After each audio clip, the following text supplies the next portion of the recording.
Hello students, कैसे हैं आप लोग। आशा करता हूं आप सबको मेरी आवाज आ पा रही होगी। I am audible to everyone. चलिए, तो कहानी में अब हम क्या शुरू करने वाले हैं। तो मैं आपको इंजीनियरिंग मैथमेटिक्स पढ़ाऊंगा। I will be taking your engineering mathematics. I will be covering your engineering mathematics. ठीक है, इस टॉपिक को मैं कवर करूंगा। Very good evening, very good evening, very good evening everyone. मैं आपका इंजीनियरिंग मैथमेटिक्स कवर करूंगा। अब हम बात करते हैं इंजीनियरिंग मैथमेटिक्स की। इंजीनियरिंग मैथमेटिक्स में जैसे कि आपका प्रीवियस ईयर पेपर का एनालिसिस कह रहा है, हमें 4 टॉपिक्स पर प्राइमरली फोकस करना है। इन्हीं 4 टॉपिक को बहुत डिटेल में अगर आप पढ़ के जाएंगे तो आपका काम हो जाएगा। आपको इन 4 टॉपिक से ज्यादा कुछ पढ़ने की जरूरत नहीं है। अब देखो, इंजीनियरिंग मैथमेटिक्स में हमें क्या क्या पढ़ना है। देखो, इंजीनियरिंग मैथमेटिक्स में हमें पढ़ना है, एक तो सबसे पहले linear algebra. Linear algebra, linear algebra. Linear algebra में हमारे पास टोटल 2 टॉपिक्स है ना। तो पीवाई के क्वेश्चन सॉल्व करवाओगे, मैं सारे क्वेश्चन सॉल्व करवाऊंगा। मैं आपको इसके भी क्वेश्चन सॉल्व करवाऊंगा, आपके एमजीवीसीएल के भी क्वेश्चन करवाऊंगा। इसके अलावा मैं आपको अलग जो आपके स्टेट लेवल के एग्जाम्स हैं उनके भी क्वेश्चन करेंगे। एंड साथ ही मैं आपको इसी टॉपिक के ऊपर कुछ क्वेश्चंस करवाऊंगा गेट रिलेटेड भी, ताकि आपका लेवल अच्छा रहे। आपको इजी से लेकर हार्ड लेवल तक थोड़े बहुत क्वेश्चंस अपन करेंगे, ताकि पेपर में क्वेश्चन देखते ही हमसे सॉल्व हो जाए। ठीक है बेटा, ये मेरी कोशिश रहेगी। अब हम बात करें जरा, तो हम यहाँ लीनियर अलजेब्रा पढ़ेंगे। लीनियर अलजेब्रा आपका सबसे इंपॉर्टेंट टॉपिक होता है। सबसे ज्यादा क्वेश्चन इसी टॉपिक से बनते हैं। टॉपिक में क्या है, मैट्रिक्स है हमारे पास, डिटर्मिनेंट हमारा पार्ट आता है। 2 पोर्शन हमारे पास इसमें रहते हैं। लीनियर अलजेब्रा में लोग कैलकुलस का भी पार्ट मानते हैं, पर मैं कैलकुलस को अलग से ही पढ़ाता हूं। तो अगला टॉपिक हम लोग इसमें देखेंगे जिसका नाम होगा कैलकुलस। अब कैलकुलस में हम लोग सारी बातें पढ़ेंगे, जैसे हमारा लिमिट क्या होता है। तो पूरा प्लानिंग असिस्टेंट लाइव होगा। हाँ बेटा, ठीक है। मतलब मैं जो आपको टॉपिक पढ़ा रहा हूँ वो तो है मैथमेटिक्स का, अपन उसके बारे में बात कर सकता हूँ मैं। बाकी तो आपसे हर्षिल सर बात कर लेंगे, कोई दिक्कत नहीं है ना, टीम बात कर लेगी है ना। तो मैंने क्या बोला, मैं आपको लीनियर अलजेब्रा पढ़ाऊंगा, फिर अपन पढ़ेंगे कैलकुलस का पार्ट। अब कैलकुलस में हम लोग क्या क्या पढ़ेंगे।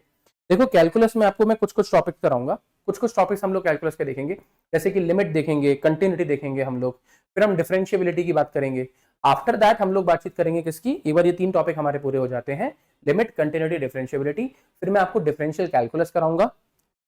ठीक है, चिंता मत करिए, सब समझ में आएगा आपको। जब तक मैं हूं आपको बिल्कुल टेंशन लेने की जरूरत नहीं है। ठीक है। एंड नेक्स्ट हम जो टॉपिक पढ़ेंगे हमारा, वो रहेगा हमारा इंटीग्रल कैलकुलस। तो ये पूरा का पूरा कैलकुलस का पार्ट रहेगा। कैलकुलस के पार्ट के बाद तीसरा जो आपका सबसे इंपॉर्टेंट टॉपिक है वो है differential equations. Differential differential equations, तीसरा टॉपिक हम जो कवर करेंगे उसका नाम होने वाला है डिफरेंशियल इक्वेशंस, है ना। और डिफरेंशियल इक्वेशंस के बाद जो चौथा और आखिरी टॉपिक मैं आपको कवर करवाऊंगा, चौथा और हमारा आखिरी टॉपिक है हमारे सिलेबस के बेसिस पे, वो है, ठीक है, वो है probability and statistics. Probability and stats, ये 4 टॉपिक हम लोग यहाँ पे पढ़ते हुए नजर आएंगे।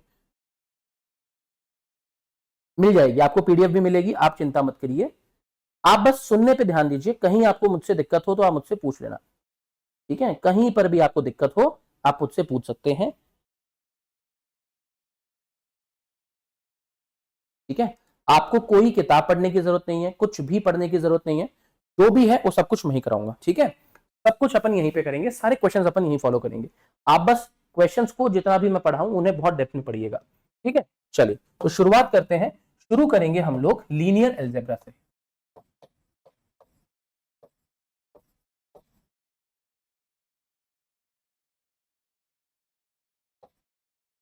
देखो, हमारे पास समय कम है, मगर मैं कोशिश करूंगा कि आपको एक एक चीज अच्छे से पूरा डेप्थ में पढ़ाऊं। तो लाप्लास एंड फोरियर इसमें ही आएगा। देखो, लाप्लास एंड फोरियर से क्वेश्चंस नहीं आते हैं बेटा तेजस, बिल्कुल मैं नोट्स दूंगा आपको। लाप्लास एंड फोरियर से क्वेश्चन नहीं आते हैं। हमने जो 4 टॉपिक करे हैं इनसे आपके 90% ऑफ द क्वेश्चन पेपर में बनेंगे। बट मैं इसके अलावा भी, जब ये टॉपिक आपके पूरे हो जाएंगे, तो कॉम्प्लेक्स, लाप्लास, जी ट्रांसफॉर्म, ये मैं आपको थोड़ा बता दूंगा, ताकि अगर इनसे क्वेश्चन आए तो आप कर पाओ। वैसे उनसे क्वेश्चन नहीं आता है, उनसे क्वेश्चन ना के बराबर आते हैं। मैंने आपके पूरा प्रीवियस एनालिसिस किया है, उसमें नहीं आता है। ठीक है, बट आप चिंता मत कीजिए, मैं अपन एंड में उसको भी कवर करेंगे, तो आपका कुछ बचेगा नहीं। लेकिन मेरा कहने का मतलब यही है, मेरी इच्छा यही है कि मैं जो ज्यादा फोकसिंग एरिया है उस पर अपन ज्यादा काम करें। ठीक है, are we able to understand this? हाँ, परफेक्ट। तो सीरीज से आएगा क्वेश्चन, यस। आज का सेशन अपना 2.5-3 घंटे का रहेगा, फिर नेक्स्ट सेशन से अपन थोड़े टॉपिक को बढ़ा लेंगे। जितना मैं कराऊंगा आप उतने को अच्छे से कर जाना बस बेटा, मेरा कहना यही है, जितना मैं कराऊंगा उतना कर जाना, आपको कहीं दिक्कत नहीं आने दूंगा, ये मेरी गारंटी है। ठीक है, चलिए शुरू करते हैं। तो सबसे पहले लीनियर अलजेब्रा में, अब देखो लीनियर अलजेब्रा में हमें दो पार्ट्स को बहुत डेप्थ में पढ़ने हैं। एक तो हमें पढ़ना है मैट्रिक्स के बारे में और एक हमें पढ़ना है डिटर्मिनेंट के बारे में। First you have to study about matrix and you have to study about determinant। सबसे बेसिक कहानी ये है।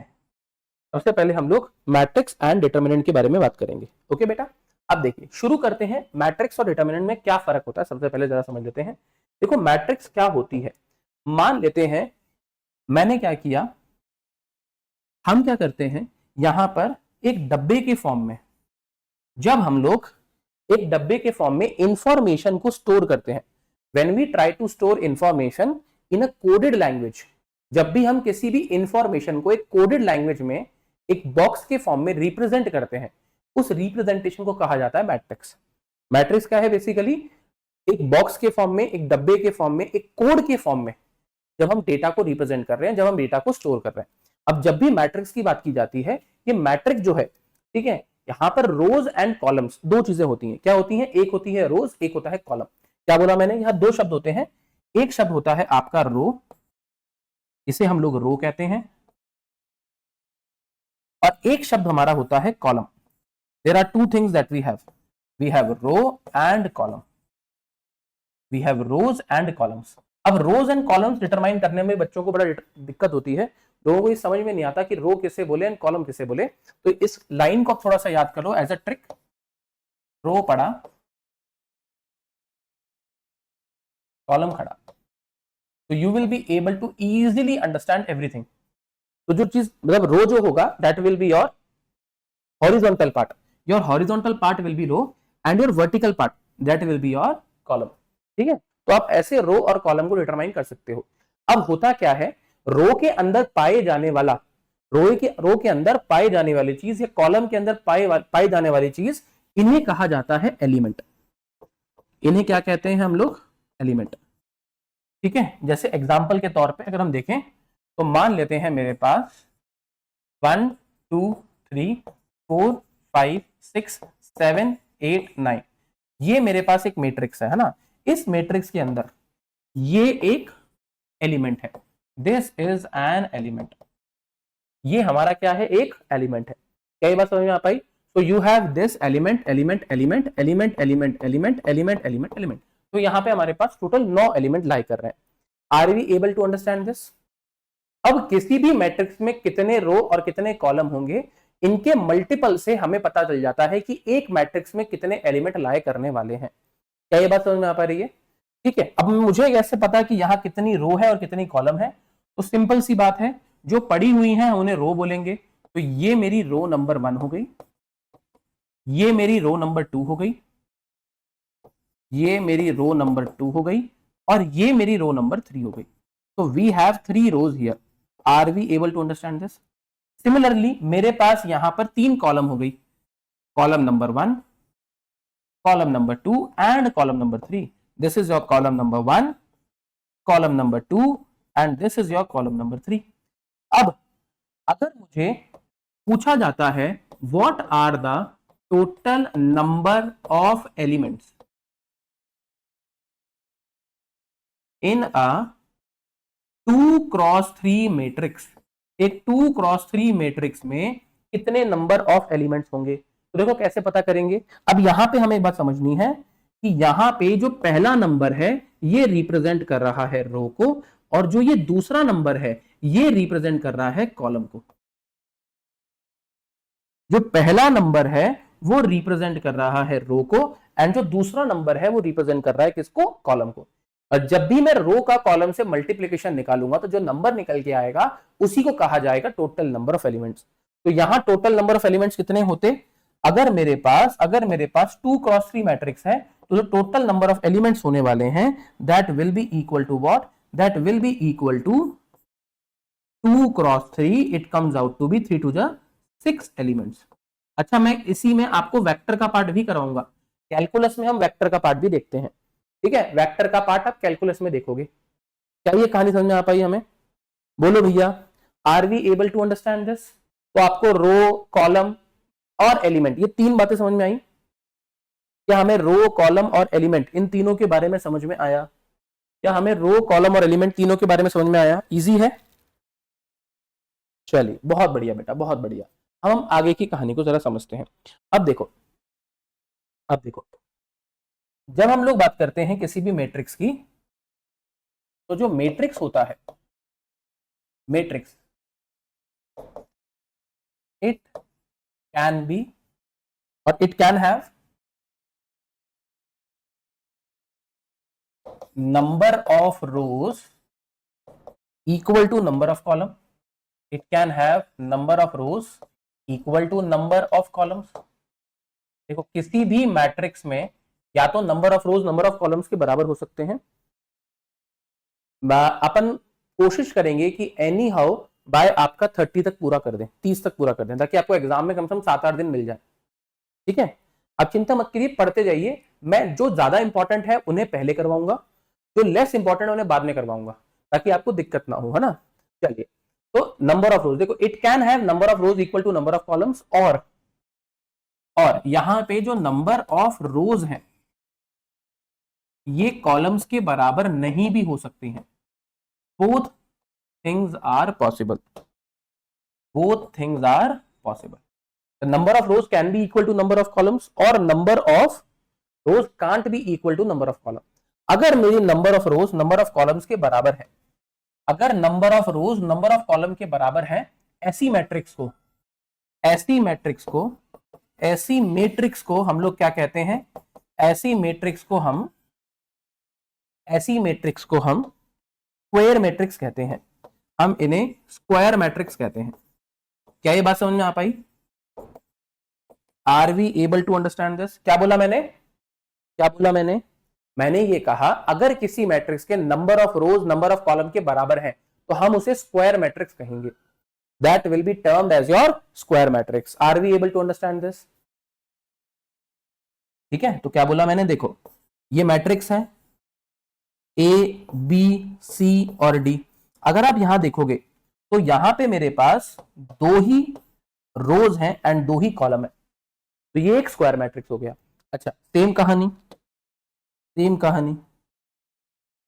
ए, बी, सी, डी, ई, एफ, जी, एच, आई। बताओ भैया, क्या ये 3x3 मैट्रिक्स है? ये भी एक स्क्वायर मैट्रिक्स हो गई। तो अगर number of rows number of columns के बराबर है हम उसे स्क्वायर मैट्रिक्स कहेंगे। ठीक है, अगर नहीं है तो हम उसे रेक्टेंगुलर मैट्रिक्स कहते हैं। अगर number of row number of column के बराबर नहीं है उसे रेक्टेंगुलर मैट्रिक्स कहेंगे। ठीक है, क्या ये बात समझ में आ पाई? अब यहीं से डिटर्मिनेंट की कहानी भी आपको बता देता हूं मैं। तो डिटर्मिनेंट अपन पहले डे ही खत्म कर लेंगे, है ना। मेरी कोशिश रहेगी कि आज मैं आपको डिटर्मिनेंट का मैक्सिमम पार्ट करा दूं। ठीक है, अब यहीं पे डिटर्मिनेंट क्या होता है? Determinant is defined as the value of a matrix। ये किसी भी मैट्रिक्स की वैल्यू होती है। डिटर्मिनेंट क्या होती है? किसी भी मैट्रिक्स की वैल्यू। मुझे कोई भी मैट्रिक्स दे दे, उस मैट्रिक्स का आंसर कितना आएगा, उसे सॉल्व करने पे क्या आंसर आएगा, उसे डिटर्मिनेंट कहा जाता है। अब देखो, डिटर्मिनेंट निकालने के लिए कंडीशंस होती हैं। हम डिटर्मिनेंट सिर्फ और सिर्फ स्क्वायर मैट्रिक्स का निकाल सकते हैं। Determinant can be calculated only for square matrix. मतलब क्या है? हम ऐसी मैट्रिक्स का डिटर्मिनेंट निकालेंगे जिसके number of rows number of columns के बराबर है। क्या ये बात समझ में आ पाई? Are we able to understand this? क्या बोला मैंने? बोलेंगे भैया, क्या बोला मैंने? हम ऐसी मैट्रिक्स का डिटर्मिनेंट निकालेंगे जो कि कैसी होगी, बोलो? That will be square in nature. Are we able to understand this? क्या बोला मैंने? we can only calculate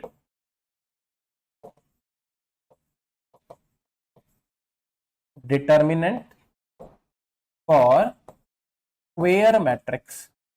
हम सिर्फ और सिर्फ स्क्वायर मैट्रिक्स के लिए डिटर्मिनेंट कैलकुलेट करेंगे, स्क्वायर मैट्रिक्स के लिए डिटर्मिनेंट कैलकुलेट करेंगे। So determinant will be calculated only for square matrix. अब डिटर्मिनेंट कैसे निकलता है, तो मान लेते हैं मुझे एक मैट्रिक्स दे रखी है, मुझे एक मैट्रिक्स दे रखी है, दिस इज ए मैट्रिक्स, यहां आ गया ए, यहां आ गया बी, यहां आ गया सी, यहां आ गया डी। ठीक है, हमसे क्या पूछा है, you have to find the determinant of a matrix, determinant of a matrix. इसी को हम लोग डेल्टा ए भी कह सकते हैं या इसी को हम मॉड ऑफ ए भी कह सकते हैं, दोनों में से कोई भी एक टर्म यूज कर सकता है।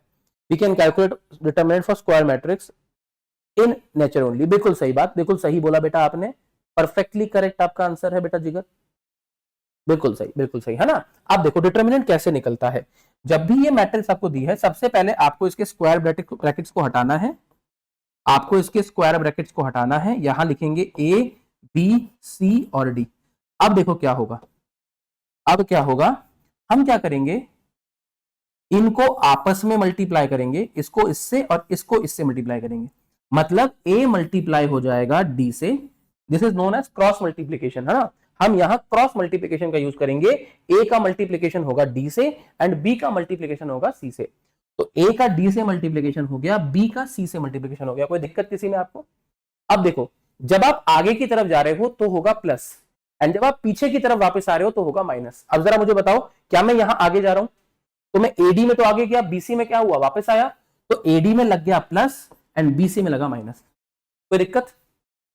When we are moving in forward direction, जब हम आगे की तरफ जाएंगे तो प्लस होगा, पीछे की तरफ आते हुए माइनस होगा। Are we able to understand this, आगे की तरफ प्लस, पीछे की तरफ minus, this will be your determinant, your determinant will be AD minus BC. क्या ये बात समझ पाए, बहुत बढ़िया बेटा, बहुत बढ़िया। Are we able to understand this,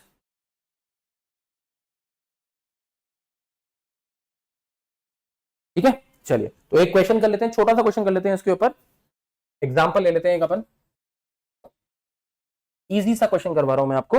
आपको ए मैट्रिक्स का डिटरमिनेंट निकालना है, आपको ए मैट्रिक्स का डिटरमिनेंट निकालना है। मैट्रिक्स क्या दे रखा है, मैट्रिक्स आपको दे रखी है 2 -1 3 और 4, ये आपको मैट्रिक्स दे रखी है, आपको इसका डिटरमिनेंट पूछा है, बताइए क्या होगा। फिर डिटरमिनेंट निकालना है, कैसे निकालेंगे बताओ, कुछ नहीं, इसका मल्टीप्लीकेशन इससे यानी 2 × 4 एंड इसका मल्टीप्लीकेशन इससे -1 × 3। अच्छा, यहां जा रहे हैं आगे पॉजिटिव, पीछे नेगेटिव, तो यहां नेगेटिव लग गया, तो क्या हो जाएगा 8 माइनस ऑफ माइनस का 3 दैट इज 11, और डिटरमिनेंट विल बी 11। बहुत बढ़िया बेटा, बहुत बढ़िया, बहुत बढ़िया। ठीक है, अगला क्वेश्चन। अब देखो इसी में वो चीजें पूछ लेता है आपसे घुमा के, इसमें बहुत क्वेश्चन पूछे जाते हैं, वो आपको दे देगा कि आपको डिटरमिनेंट ऑफ ए निकालना है, जहां मुझे उसने क्या बोल दिया, जहां उसने मुझे बोल दिया कि मेरे पास 4 + 5i, ठीक है, माइनस का i, बहुत बढ़िया बेटा, और यहां मुझे दे दिया i, और यहां मुझे दे दिया 4 - 5i, ठीक है। अच्छा, इसने मुझे i के बारे में बताया हुआ है, i मेरे पास √का -1 है, डिटर्मिनेंट निकालना है, बताइए क्या होगा, what will be the determinant. Solve कीजिए आप, तो मैं पानी पी लेता हूं। -8 कैसे आया बेटा, मधक कैसे आया, कहां गलती करी है, कुछ नहीं। इस वाले केस में क्या करेंगे बताओ, वही सेम मेथड अपन को फॉलो करना है। देखो मेथड में कभी चेंज नहीं होगा, इसको इससे एंड इसको इससे, क्या करेंगे बताओ। ठीक है, वापस आने वाले को मैं कलर चेंज कर देता हूं, इसको मैं आगे आपको एक ट्रिक भी बताऊंगा। जब हम इस केस में देखेंगे तो यहां क्या होगा, ये हो जाएगा 4 + 5i मल्टीप्लाइड बाय 4 - 5i, कोई दिक्कत। और इसका इससे मल्टीप्लीकेशन, अब देखो माइनस आएगा क्योंकि वापस जा रहे हैं, फिर -i × -i, कोई दिक्कत यहां पे आपको, क्या यहां तक में किसी को कोई दिक्कत, इजी इजी। अब बेटा आई की वैल्यू पुट कर देना ना, तो आपको आंसर मिल जाएगा, समझे, आई की वैल्यू पुट कर देना बेटा, है ना, तो आपका आंसर आ जाएगा, है ना। चलिए, कोई दिक्कत इसमें आपको। अब देखो जब मल्टीप्लाई करोगे तो ये ए प्लस बी इंटू ए माइनस बी, यानी कि ये ए स्क्वायर माइनस बी स्क्वायर हो जाएगा, तो ये हो जाएगा ए स्क्वायर यानी कि 16 माइनस, ठीक है, माइनस 5i का स्क्वायर माइनस, अब इनको मल्टीप्लाई करोगे तो ये हो जाएगा माइनस आई स्क्वायर। कोई दिक्कत यहां तक आपको?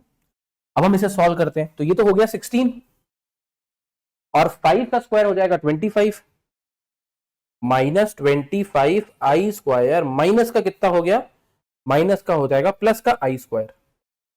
तो अगर आप देखोगे तो ये वैल्यू आ जाएगी 16 माइनस 24 आई स्क्वायर, आई स्क्वायर। अब देखो आई बराबर किसके है, आई बराबर है माइनस का अंडर रूट 1 के। तो अगर मैंने आई का स्क्वायर किया तो ये क्या हो जाएगा, अंडर रूट का -1 का स्क्वायर, दैट इज -1। क्या ये बात सही है? Are we able to understand this? नहीं, हमेशा लास्ट में पुट किया करो, क्योंकि आप आई की वैल्यू पुट करोगे, अंडर रूट आएगा, फिर हटाना पड़ेगा आपको, तो मेहनत ज्यादा पड़ जाएगी। आई में सॉल्व करना इस सबसे बेस्ट ऑप्शन रहता है हमारे पास, है ना। अब ये हो गया हमारा, तो अगर हमने इसे सॉल्व किया और ये हमारा आंसर ये कुछ ऐसा आ रहा है, तो यहां पे क्या था, माइनस का 16 माइनस का 24 into -1, the value comes out to be 40। क्या ये समझ में आया बेटा अपन को? Are we able to understand this? बोलेंगे भैया, are we able to understand this? आ गया? चले आगे। ये मेरा 2x2 मैट्रिक्स था। 2x2 मैट्रिक्स बड़ा इजी पड़ता है। अब हम 3x3 मैट्रिक्स पे चलते हैं।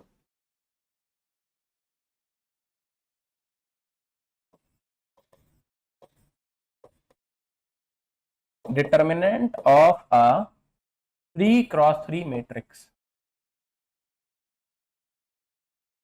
आप देखो, इसमें मैं आपको दो मेथड कराऊंगा, इसमें मैं आपको दो मेथड कराऊंगा। We will try to solve it by two methods.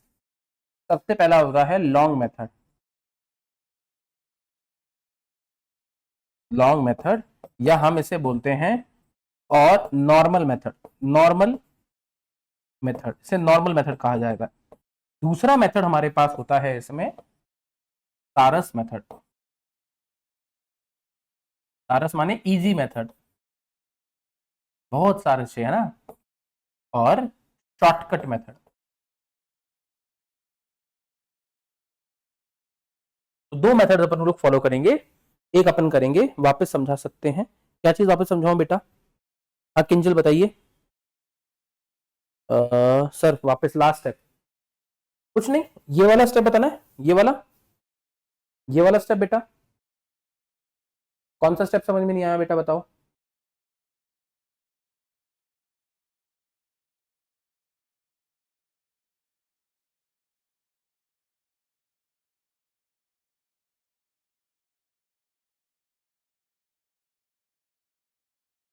कौन सा वाला स्टेप समझ में नहीं आया, बताओ बेटा।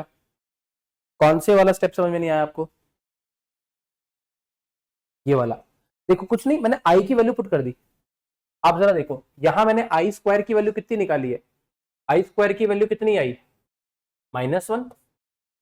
अब जरा मुझे बताओ ये क्या है, 24 इंटू आई स्क्वायर, मैंने क्या लिख दिया, 16 तो हो गया, -24 हो गया, आई स्क्वायर की जगह क्या आ गया, -1 आ गया, तो माइनस माइनस प्लस हो जाएगा, तो 16 प्लस 24 आंसर 40। ठीक है, ओके बेटा, ओके। चलिए, अब दो मेथड है हमारे पास, एक है लॉन्ग मेथड, एक हमारे पास है सारस यानी कि शॉर्टकट मेथड। क्या ये बात समझ में आई? चलिए जरा हम लॉन्ग मेथड से शुरू करते हैं कहानी को। क्या है हमारा लॉन्ग मेथड? देखो लॉन्ग मेथड क्या है, ये सबसे सिंपल मेथड है, सबसे ज्यादा इसी को यूज किया जाता है, लॉन्ग मेथड। अब देखो लॉन्ग मेथड क्या है, लॉन्ग मेथड का बेसिक मतलब है ओपनिंग दी मैट्रिक्स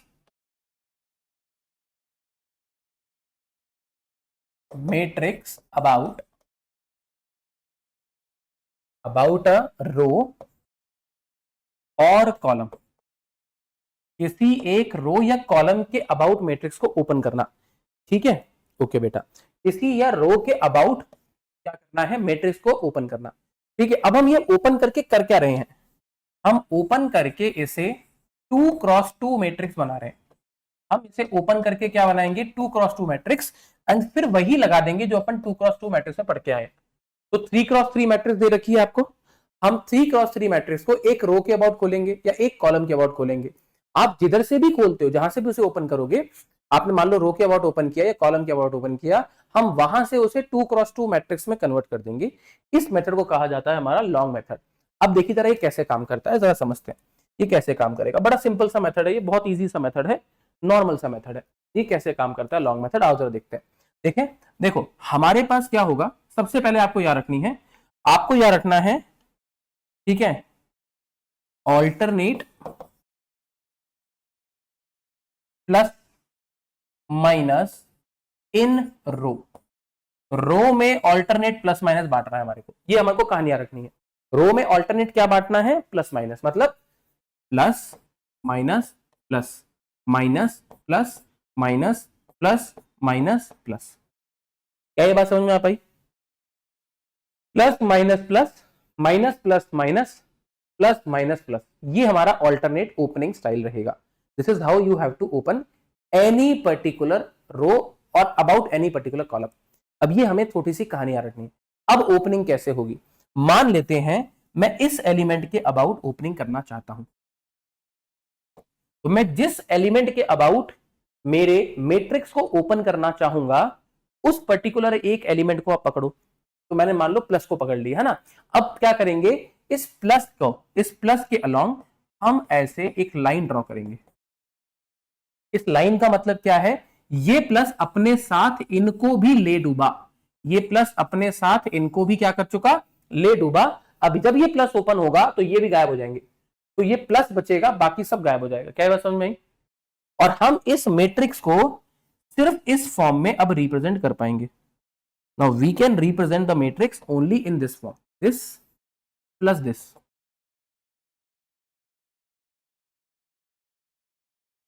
तो हमारी फाइनल मैट्रिक्स क्या हो जाएगी, प्लस, इधर क्या आ गया, प्लस माइनस माइनस प्लस। क्या है अंदर वो मुझे नहीं पता अभी, वो भी अपन थोड़ी देर में देखेंगे। तो can't we put minus in opening और प्लस, ये मैंने आपको एक ट्रिक के फॉर्म में बताया, वरना तो अपन को पूरा लॉन्ग पढ़ना पड़ेगा कि ऐसा क्यों होता है। बट अभी हमें वो याद नहीं रखना, हमें एक तरीके से इसको समझना है। मैं आपको ये सभी समझा दूंगा एक क्वेश्चन के थ्रू, अभी हम सिर्फ एक ओपनिंग समझ रहे हैं कैसे होता है, ठीक है। अब देखो एक क्वेश्चन ले लेते हैं ताकि आपको ये कहानी थोड़ी सी समझ में आए। जैसे मान लो उसने मुझे दे दिया, उसने मुझे बोला 1 2 3 4 5 6 7 8 9। आप क्या करोगे, सबसे पहले इस मैट्रिक्स के लिए आप देखोगे ये मैट्रिक्स इतनी बड़ी है, तो आप बोलोगे ये भैया 3x3 मैट्रिक्स है, क्या ये 3x3 मैट्रिक्स है? तो देखो पहले क्या होगा, plus minus plus minus plus minus minus, sorry plus minus plus. कोई दिक्कत किसी को इसमें? प्लस माइनस प्लस, कोई दिक्कत यहां तक? आसान सी कहानी है। इसको अपन ने ऐसे लिखा है ना। अब आप बताओ किस हमें पर्टिकुलर रो या कॉलम के अबाउट खोलना है। तो मान लेते हैं मैं कोशिश करता हूं कि इस मैट्रिक्स को हम इस रो के अबाउट खोलेंगे। मैं किसके अबाउट खोल रहा हूं, मैं 1 2 3 के अबाउट खोल रहा हूं। क्या बात समझ में आ पा रही है? 1 2 3 के अबाउट ओपन करूंगा ना। तो देखो सबसे पहले मैंने इसे 1 के अबाउट ओपन किया, तो मुझे जरा बताओ 1 पहला एलिमेंट है, यानी कि क्या लगेगा, प्लस। कोई दिक्कत? अब जैसे ही 1 के अबाउट ओपन किया तो ये पूरा का पूरा और ये पूरा का पूरा गायब हो गया। बच कितना गया बताओ जरा, अंदर अंदर क्या बच गया जरा बताएंगे मुझे, अंदर क्या बच गया बताएंगे जरा मुझे। तो आप बोलोगे सर अंदर बचा है मेरे पास 5 6 8 और 9। कोई दिक्कत किसी को?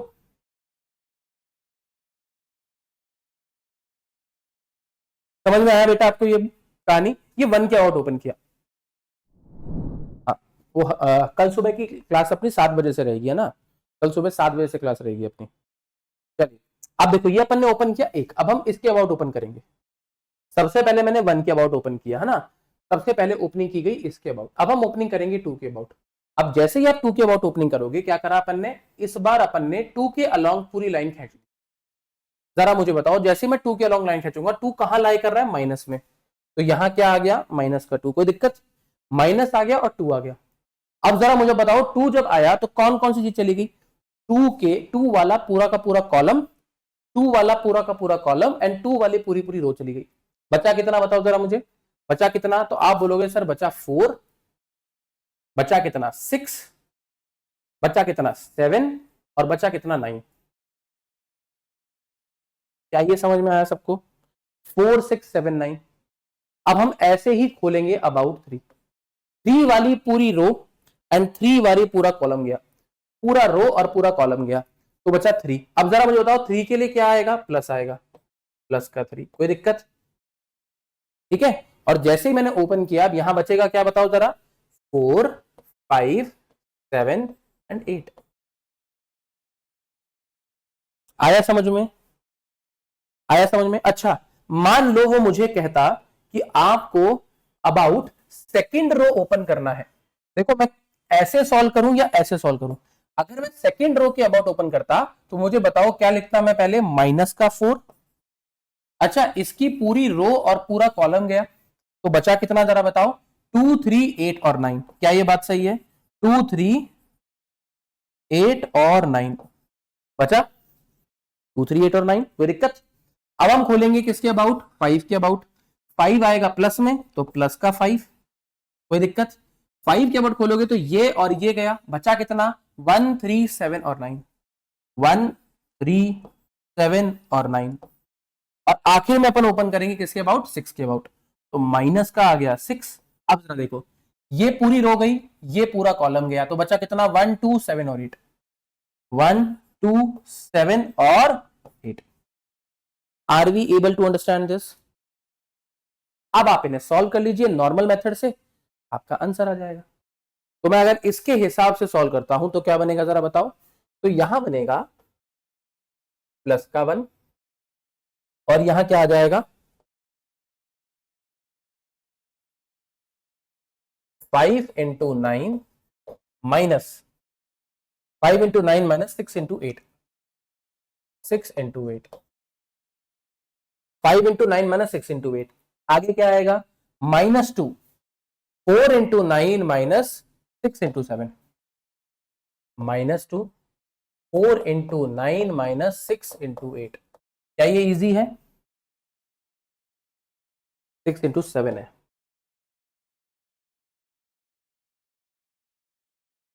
एंड लास्ट कहानी क्या है? 3, 4 इंटू 8 माइनस 5 इंटू 7।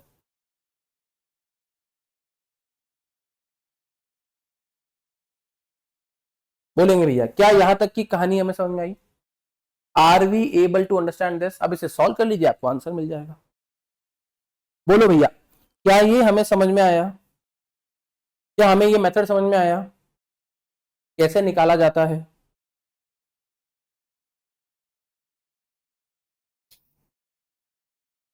ये था लॉन्ग मेथड। बोलो भाई, क्या सबको लॉन्ग मेथड समझ में आया? क्या सबको लॉन्ग मेथड समझ में आया?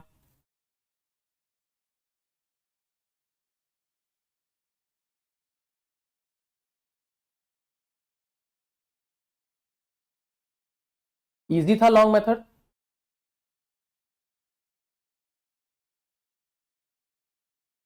ठीक है। अब देखो इसका शॉर्टकट मेथड देखते हैं। अब हम इसको कैसे, अब इतना बड़ा तो लिखने की हम पास समय होता नहीं है, इसको हम जल्दी कैसे करें, है ना? तो दूसरा मेथड है सारस method, easy method. Next method is your सारस मेथड। देखो बड़ा सिंपल सा मेथड है।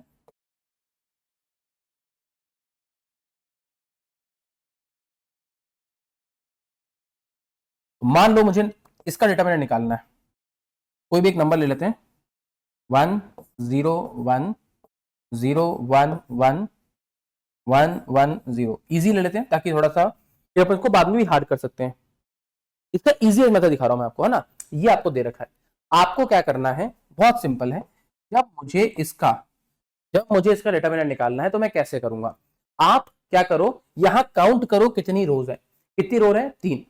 तो हम क्या करेंगे, सबसे पहले इन तीनों रोज को लिखेंगे। तो 1 0 1 0 1 1 1 1 1 0। अब आपको क्या करना है, जो ये पहली दो रोज हैं इन्हें आगे कॉपी पेस्ट कर देना है। जो पहली दो रोज हैं इन्हें आगे कॉपी पेस्ट कर देना है, सेम कॉपी पेस्ट कर दो आप। इन दोनों रोज को आगे कॉपी पेस्ट कर दिया, 1 0 1 0 1 1। कोई दिक्कत? कोई दिक्कत? अब हमें बिल्कुल वही मेथड फॉलो करना है जो हम पहले करते थे, मल्टीप्लाई। इन्हें मल्टीप्लाई करते जाओ, मल्टीप्लाई एंड ऐड कर दो। इन्हें मल्टीप्लाई एंड ऐड, इनको multiply and add, multiply multiply add, multiply multiply add. आगे वाले डायरेक्शन में आप ऐड करोगे एंड फिर हम उल्टा चलेंगे। अब हम चलेंगे उल्टा, multiply multiply minus, multiply multiply minus, multiply multiply minus. क्या बात समझ में आई?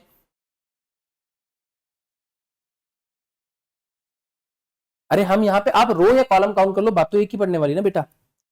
8106, कोई फर्क थोड़ा ना पड़ेगा कि आप रो काउंट करो कि कॉलम, क्योंकि हम तो क्या ले रहे हैं, स्क्वायर मैट्रिक्स। तो आप यहाँ रो काउंट करो चाहे कॉलम काउंट करो, फर्क नहीं पड़ेगा।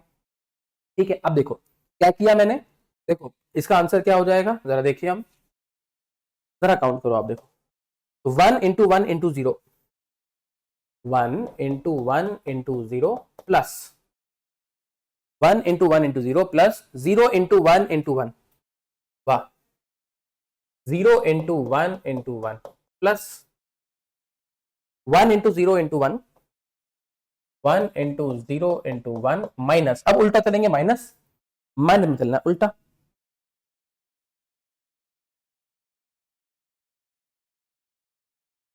आप कुछ भी ले लो, मैं आगे क्वेश्चन कराऊंगा बेटा, अभी तो मैंने इजी लिया है ताकि आपको जल्दी समझ में आए अपन क्या कर रहे हैं। फिर अपन क्वेश्चन हार्ड भी करेंगे, मैं आपको ये नहीं कह रहा कि अपन हार्ड क्वेश्चन नहीं करेंगे, मैं हार्ड भी कराऊंगा। अभी अपन इजी ले रहे हैं, फिर अपन हार्ड ले लेंगे, इतना क्यों सोचते हो अपन। ठीक है, अब हम इसको उल्टा चलाएंगे, तो 1 इंटू 1 इंटू 1, 1 इंटू 1 इंटू 1। अब देखो ये हो गया माइनस, अब ये माइनस होगा, माइनस का 1 इंटू 1 इंटू 1 एंड माइनस में 0। बताओ भी आंसर क्या आ रहा है। जब आप यहां देखोगे, ये वैल्यू है 0, ये वैल्यू है 0, ये वैल्यू भी है 0, माइनस ये वैल्यू है 1, ये वैल्यू है 1, ये वैल्यू है 0, आंसर आ गया -2। The determinant will be -2। क्या मुझे समझ में आई ये बात? Are we able to understand this? ये कैसे किया? Are we able to understand? आओ भैया क्वेश्चन थोड़ा सा हार्ड कर देते हैं। जांच को क्या आंच कर लेते हैं, थोड़ी सी जांच। ए बराबर 1 2 3 4 5 6 7 8 9, कहानी खत्म। क्या करेंगे डिटरमिनेंट निकालने के लिए? देखो दो कॉलम को आगे कॉपी पेस्ट कर देंगे, तो 1 2 3 1 2 4 5 6 4 5 7 8 9 7 8। ठीक है, ऐसे जाने पे ऐड करेंगे और ऐसे जाने पे माइनस, ये हमें याद रखना है। कोई दिक्कत? बिल्कुल सिंपल, अभी बहुत बार करेंगे, 3 4 बार करेंगे, चिंता मत करो आप। ठीक है, हमें कोई जल्दबाजी नहीं है जीवन में, आसान चीजें पढ़नी है। इन्हें करेंगे, पहले किया मल्टीप्लाई, ऐसे जाने पे ऐड, वापस आने पे माइनस। 3 3 का हमें सेट लेना है यार, अगर 3 है तो 3 3 का सेट लेना है। तो ये बना 3 का सेट, अगला बना 3 का सेट ये, और अगला बना 3 का सेट ये। कोई दिक्कत यहां तक? क्या ये 3 3 के सेट बन पाए हमारे पास? अब इन 3 3 के सेट को एक साथ लिख लेते हैं पहले, ताकि कहानी आसान हो जाए। क्या है कहानी मेरे पास?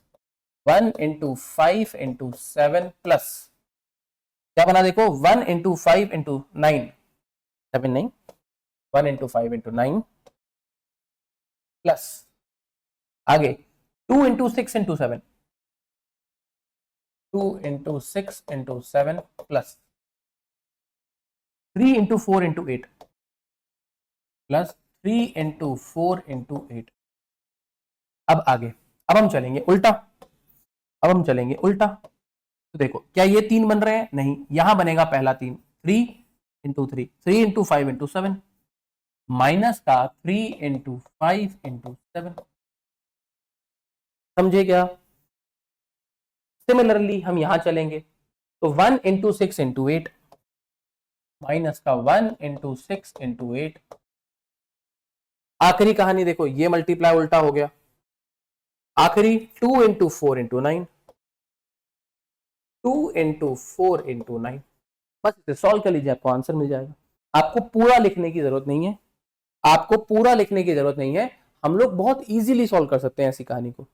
बोलो भैया, क्या ये बात समझ में आ पाई? Are we able to understand this? बोलेंगे भाई लोगों?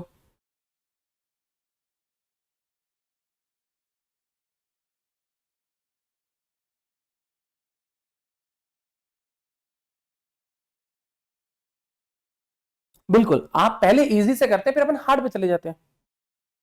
पहले इजी करो, फिर हार्ड पे चले जाओ। देखो, लेवल एकदम से बढ़ाना होता है।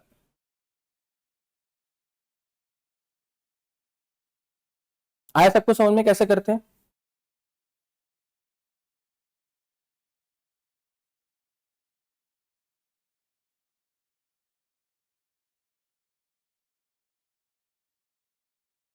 हाँ, बस ये थोड़ा इजी हो जाएगा। दोनों ब्रैकेट के बीच में बेस्ट है ये वाला, थैंक यू सो मच। दोनों ब्रैकेट के बीच में क्या रिलेशन आएगा? कौन सा ब्रैकेट बेटा? कौन सा ब्रैकेट? कौन सा ब्रैकेट? कौन सा ब्रैकेट बोल रहे हो बेटा आप? ठीक है, चलें आगे।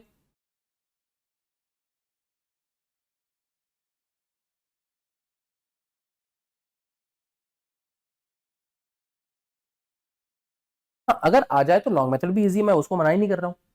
मैं तो ये भी नहीं कह रहा कि लॉन्ग मेथड हार्ड है कि लॉन्ग मेथड इजी है।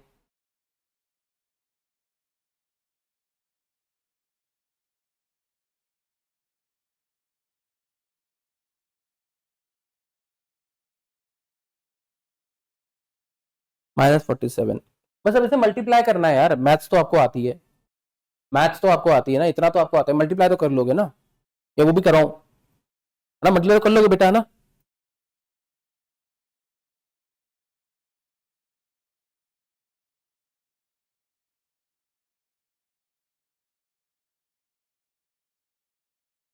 ठीक है, समझे क्या? चले आगे।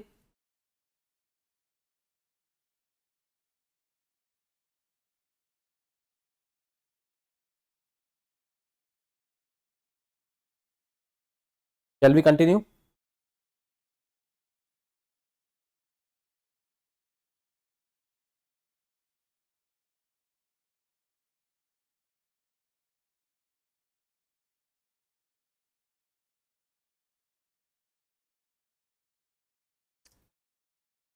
चलिए, अब मान लेते हैं मेरे को 4x4 मैट्रिक्स दे दिए, लास्ट होता है हमारे पास, इससे बाहर नहीं आता।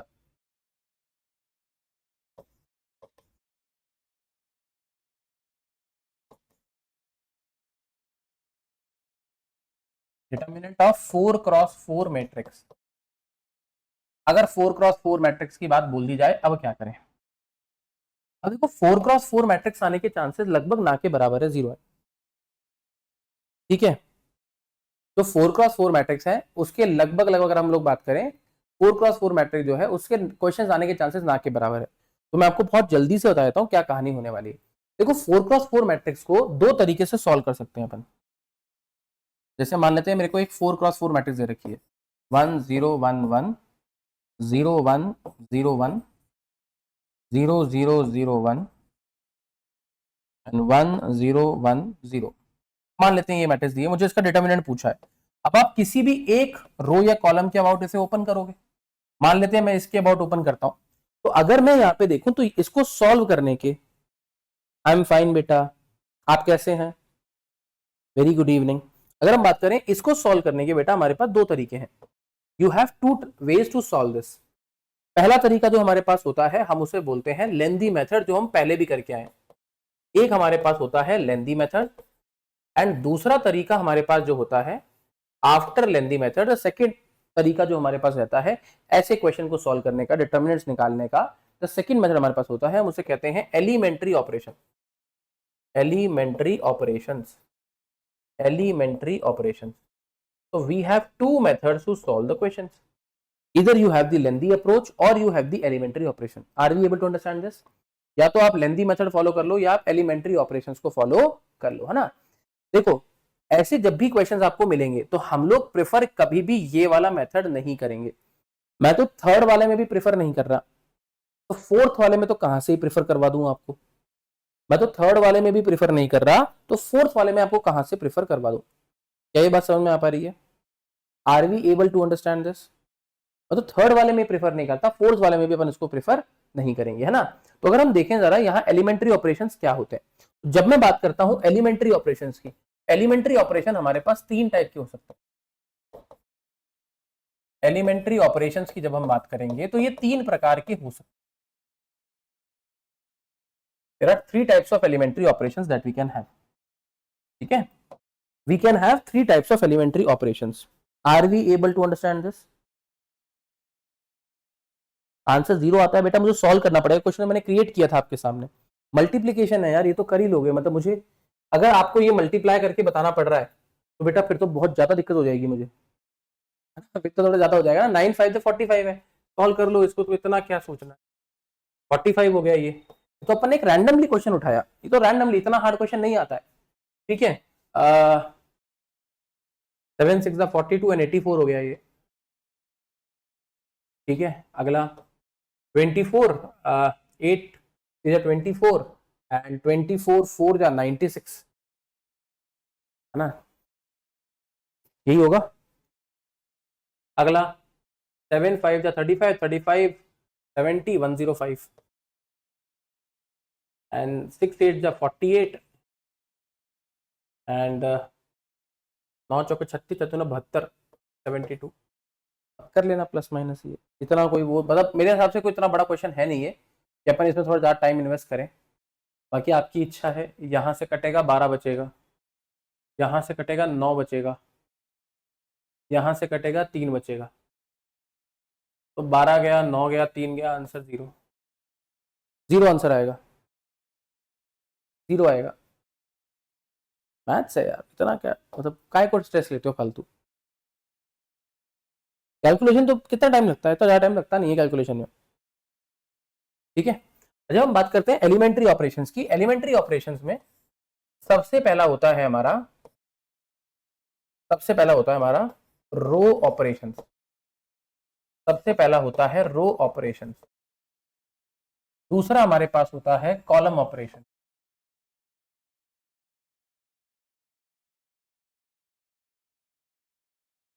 We have row operations and we have column operations. फिर हमारे पास होते हैं इंटर रो या इंटर कॉलम ऑपरेशंस, मतलब कि एक कॉलम में 2-3 कॉलम ऐड हो रही है या एक रो में 2-3 रो ऐड हो रही है, वो भी हमारे पास होता है। 3 टाइप के होते हैं बेसिकली। ठीक है, क्या बात समझ में आ पाई हमें, कोई दिक्कत इसके अंदर? तो सबसे पहला हमारा जो एलिमेंट्री ऑपरेशन होता है हम उसे कहते हैं, ठीक है, हम उसे बोलते हैं रो ऑपरेशंस। अब रो ऑपरेशंस क्या है जरा समझते हैं। अगर हम रो ऑपरेशन की कहानी को समझें, रो ऑपरेशंस में हमारा क्या हो गया, जैसे मेरे पास कोई रो नंबर आई था, मैंने क्या बोला, मैंने रो नंबर आई को रो नंबर जे बना दिया या उल्टा कर दिया, रो नंबर जे को रो नंबर आई बना दिया। ठीक है, मैंने इन दोनों को इंटरचेंज कर दिया एक दूसरे से। मैंने रो नंबर 1 को 2 से इंटरचेंज कर दिया, 2 को 1 से इंटरचेंज कर दिया, या रो नंबर 3 को रो नंबर 1 से इंटरचेंज कर दिया। क्या ये बात समझ में आ पा रही है कि अब से रो नंबर आई जो है रो नंबर जे हो गया? क्या ये बात समझ में आ पा रही है हमें? या फिर दूसरा ऑपरेशन क्या हो सकता है, जरा देखो आप। ठीक है, मैंने रो नंबर आई को बोल दिया ये के टाइम्स रो नंबर जे हो गया। रो नंबर आई आज से के टाइम्स रो नंबर जे है, मुझे दिख रहा है कि रो नंबर आई और जे सेम है, बात अलग हो गई। या फिर क्या हो गया, रो नंबर आई जो है मुझे दिख रहा है रो नंबर जे का डबल है, ट्रिपल है, 4 गुना है, 5 गुना है, तो वो भी हमारे पास एक ऑपरेशन हो सकता है। ठीक है, क्या ये बात समझ में आ पाई? कहने का मतलब क्या है, कहने का मतलब सिंपल सा है कि मैंने बोल दिया रो 1 इक्वल टू रो 2, एक का नहीं हो गई। दूसरा क्या बोल दिया, रो 1 इक्वल टू 3 टाइम्स रो 2, ये 3 टाइम्स रो 2। कोई दिक्कत आता किसी को? ऐसे बोल दिया अपने, बहुत सिंपल तरीके से चीजों को समझना है ना। ये आपको मैं ऑपरेशन करके भी दिखाऊंगा कैसे होता है। तीसरा केस अपन ने क्या ले लिया, what is the third case that we have taken? मैंने क्या ले लिया, मैंने बोल दिया जो रो आई है, तीसरा केस हमने क्या बोल दिया, रो आई कोई 2 रो का समीशन है। ठीक है, हमने क्या बोल दिया, it is equal to row I plus K times row J. तो ये आई और जे का समीशन हो गया, समझ पाए? ये दो रो का मैंने समीशन बोल दिया।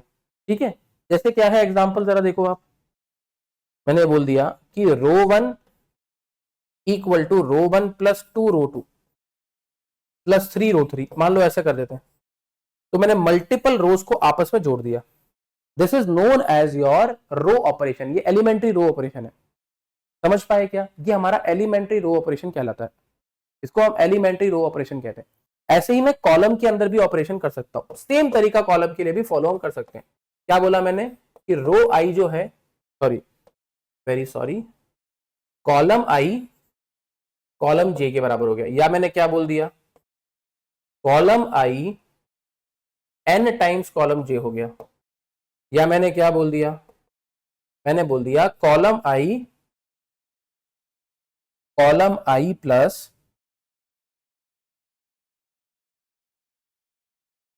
ट्वाइस ऑफ कॉलम जे के बराबर हो गया, के टाइम्स कॉलम जे के बराबर हो गया। हम ऐसे भी क्या कर सकते हैं, ऑपरेशंस कर सकते हैं। Are we able to understand this? अब इसमें क्या अलाउड नहीं होता, यहां intermixing of column is not allowed, just remember this thing, intermixing of column and rows are not allowed. Intermixing of columns and rows are not allowed. आप रो और column को intermix नहीं कर सकते हो। आप ऐसा नहीं है कि row one row two row three चल रहा था, आपने रो वन के साथ कॉलम वन मिक्स कर दिया। क्या नहीं कर सकते हो आप? ये नहीं कर सकते हो। देखो आप ये नहीं कर सकते हो, आप ये कभी नहीं करोगे कि आपने लिख दिया row one equal to row one plus two column one, ये आप नहीं करोगे। It is not allowed. ये क्या है? Not allowed in any situation. किसी भी केस में ये अलाउड नहीं है। क्या ये बात समझ पाए? क्या ये बात समझ में आए? क्या ये बात हम लोग समझ पाए? मिक्स्ड ऑपरेशन हम ऐसा नहीं कर सकते, ठीक है, हम ऐसी चीज नहीं कर सकते। ये वाली कहानी कभी नहीं होगी। अच्छा, एक और कहानी याद रखना, हम क्या नहीं कर सकते हैं, आप ऐसे नहीं ले सकते। आप ये कभी नहीं कर सकते कि आपने रो वन को लिखा three row one plus two row two, ये एलिमेंट्री ऑपरेशन नहीं है। This is not an elementary operation. क्यों नहीं है बताओ जरा? This is not an elementary operation. ये एक एलिमेंट्री ऑपरेशन नहीं है। आप ये कर सकते हो पर इसे एक स्टेप में कभी नहीं किया जाएगा, इसे दो स्टेप में किया जाएगा। क्या बोला मैंने कि ये आपका एलिमेंट्री ऑपरेशन नहीं है। ये एक्चुअली क्या है, आपने पहले क्या किया, आपने इसी रो को ट्रिपल करके किसी और में ऐड कर दिया। ये मिक्स्ड ऑपरेशन है, मतलब आपने दो चीजें मिक्स कर दी। पहले आप ट्रिपल करोगे फिर आप उसमें किसी चीज को ऐड करोगे। This will be the case. ये आपका एक मिक्स्ड ऑपरेशन है। ये एक्चुअल में कैसे हुआ होगा कि पहले रो वन बराबर आया होगा थ्री रो वन के, और फिर हमने देन हमने लिखा होगा रो वन बराबर थ्री रो वन प्लस, फिर ये जो नया रो वन आया मेरे पास थ्री रो वन, इस थ्री रो वन के अंदर हमने टू रो टू ऐड किया होगा। इसको हमें ऐसे करना है। This is how it will be done. You can not do it directly. आप इसे डायरेक्टली नहीं कर सकते हो, ठीक है। रिकॉर्डिंग मिलेगा, बिल्कुल मिलेगी आपको रिकॉर्डिंग, चिंता मत करो, ठीक है। या आप इसको ऐसे लिख दो कि यहां पे अब ये थ्री नहीं बचेगा, हम इसको थ्री नहीं लिखेंगे, ज्यादा बेटर रहेगा। तो ये हमारी कहानी हो गई। Are we able to understand this? बोलो भैया, क्या यहां तक की कहानी समझ में आ पाई?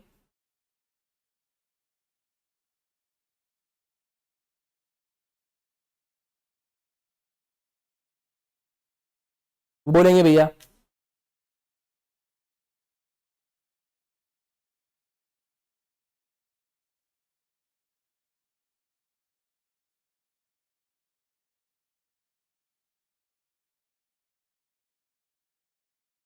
समझ में आई? चले आगे।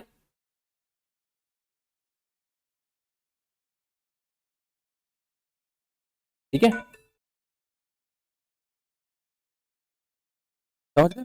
चलिए अब देखो, जब आप एलिमेंट्री ऑपरेशंस कर रहे हो, एलिमेंट्री ऑपरेशन करते वक्त अगर आप रो को एक्सचेंज करते हो तो डिटर्मिनेंट में नेगेटिव लिख जाएगा। ठीक है, इसे नोट करके लिख लेंगे आप, इसे नोट करके लिख लेंगे।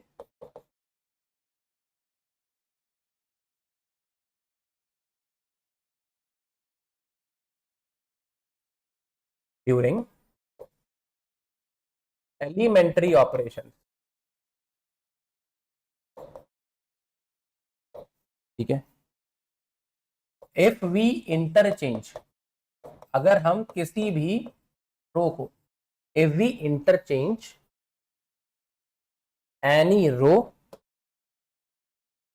और column, if we interchange any row और कॉलम, क्या रिपीट करूं बेटा प्रीत, क्या रिपीट करूं, बताओ बेटा क्या रिपीट करना है। If we interchange any row और column then we multiply, then we multiply the determinant, the determinant, the determinant by negative sign। तब आप डिटर्मिनेंट को नेगेटिव साइन से मल्टीप्लाई करोगे। क्या बोला मैंने, क्या चीज रिपीट करूं बेटा, मुझे कैसे पता आप क्या पूछ रहे हो, मैं क्या रिपीट करवाऊं।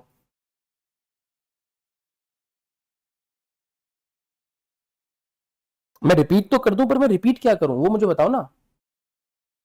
मैंने क्या बोला आपको, मैंने बहुत सिंपल सी बात बोली कि अगर हम कोई एलिमेंट्री ऑपरेशन कर रहे हैं उसके दौरान,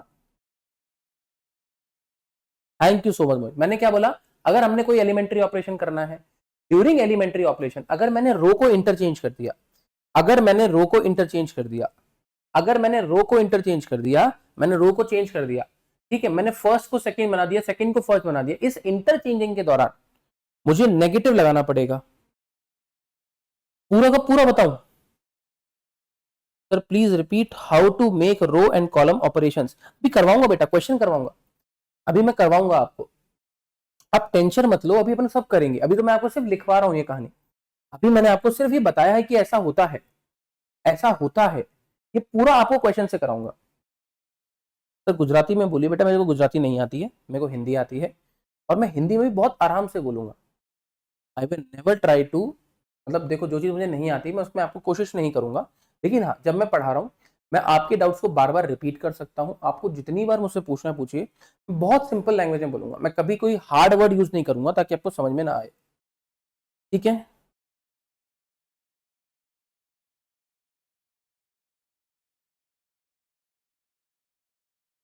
आया समझ में बेटा, अभी अपन यूज कर रहे हैं ना। अब देखो क्या ये बात समझ में आई, मैंने क्या बोला कि अगर मैं किसी भी एलिमेंट्री ऑपरेशन के दौरान, अगर मैं किसी भी एलिमेंट्री ऑपरेशन के दौरान रो को कॉलम से और कॉलम को रो से क्या करता हूं, ठीक है, मैंने क्या बोला कि अगर मैं रो को कॉलम से और कॉलम को रो से क्या करता हूं, इंटरचेंज करता हूं, एक रो को दूसरे रो से या एक कॉलम को दूसरे कॉलम से इंटरचेंज करता हूं, उसमें मैं नेगेटिव साइन का इस्तेमाल करूंगा। अब अगली कहानी, अगर मैं किसी भी एक पर्टिकुलर रो को, क्या बोला मैंने, अगर मैं किसी भी एक पर्टिकुलर रो को या किसी भी एक पर्टिकुलर कॉलम को किसी भी नंबर से मल्टीप्लाई करता हूं, तो आपका डिटर्मिनेंट भी उसी नंबर से मल्टीप्लाई हो जाएगा। क्या बोला मैंने, मैंने क्या बोला, नेक्स्ट पॉइंट, ठीक है, पॉइंट नंबर 2, अगर हम अगर हम किसी भी रो या कॉलम को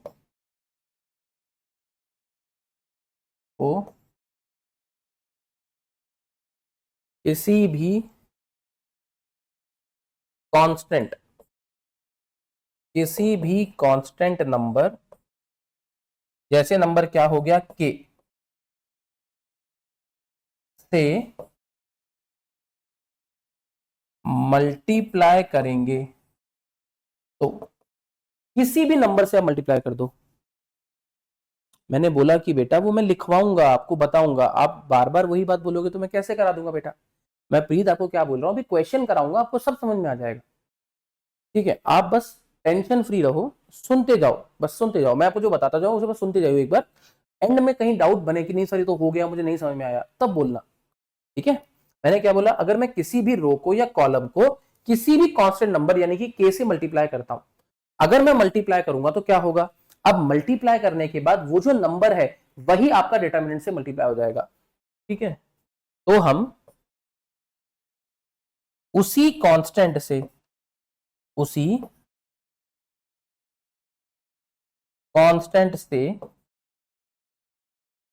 डिटर्मिनेंट को भी मल्टीप्लाई कर देंगे, डिटर्मिनेंट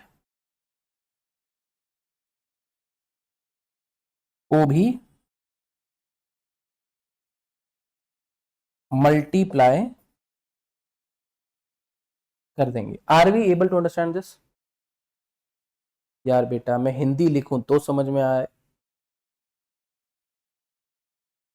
जब मैं हिंदी लिखता हूं तब आपको दिक्कत हो रही है, इंग्लिश लिख रहा हूं। अब ऐसे तो बेटा आप मजे ले रहे हो बस, और तो क्या है, इजी सिंपल लैंग्वेज में लिखा है सर। अगर हम, क्यों, आपको बेटा पेपर तो देना नहीं है इसका, आपको सिर्फ समझ में आनी चाहिए। मैंने बोला अगर हम किसी भी रो या कॉलम को किसी भी कांस्टेंट नंबर के से मल्टीप्लाई करते हैं, इससे सिंपल लैंग्वेज में मुझे लगता नहीं किसी को समझ में आएगा। ये व्हाट्सएप लैंग्वेज है, प्योर इंग्लिश में से बेटर लैंग्वेज है। ये आप जब भी पढ़ोगे आपको 1 मिनट में याद हो जाएगी, आपको 1 मिनट में याद हो जाएगी। मैंने क्या बोला, आओ जरा समझते हैं। मैंने ये कहा कि मान लेते हैं ये मेरे पास एक मैट्रिक्स है, ये है मेरे पास 1 0 1 0 1 0 0 0 1।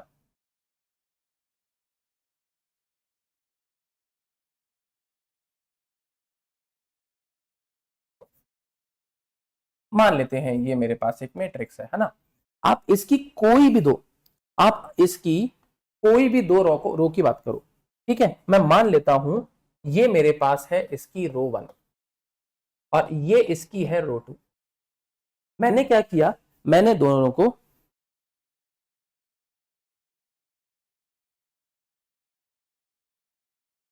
ठीक है,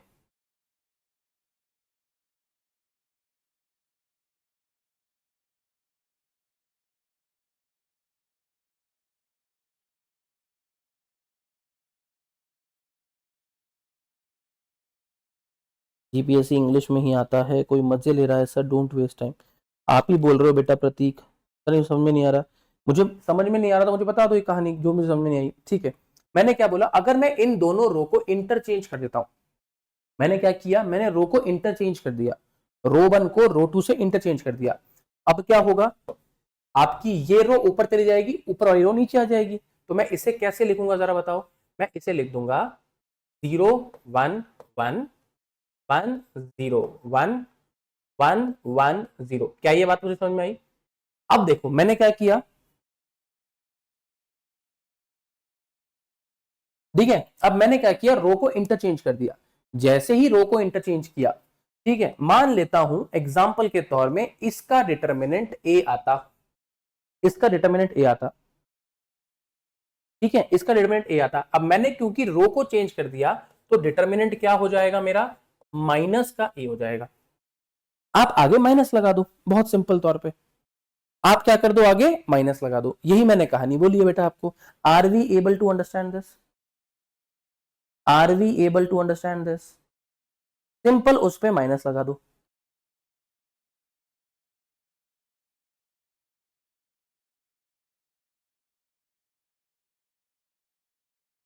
are we able to understand this? क्या ये बात समझ में आई? यहां नेगेटिव लग जाएगा, ये मैंने आपको कहानी कही। ठीक है, अगली कहानी, अगली कहानी, जैसे मुझे ये क्वेश्चन दिया, एक मुझे एक ए मैट्रिक्स दिया है, ये ए मैट्रिक्स दिया हुआ है, एक क्या है, माइनस का ए स्क्वायर ए बी और ए सी। सेकेंड में दिया हुआ है मुझे बी ए और दिया हुआ है माइनस का बी स्क्वायर, ठीक है, और यहां दिया हुआ है बी सी। थर्ड में मुझे क्या दिया हुआ है, ए सी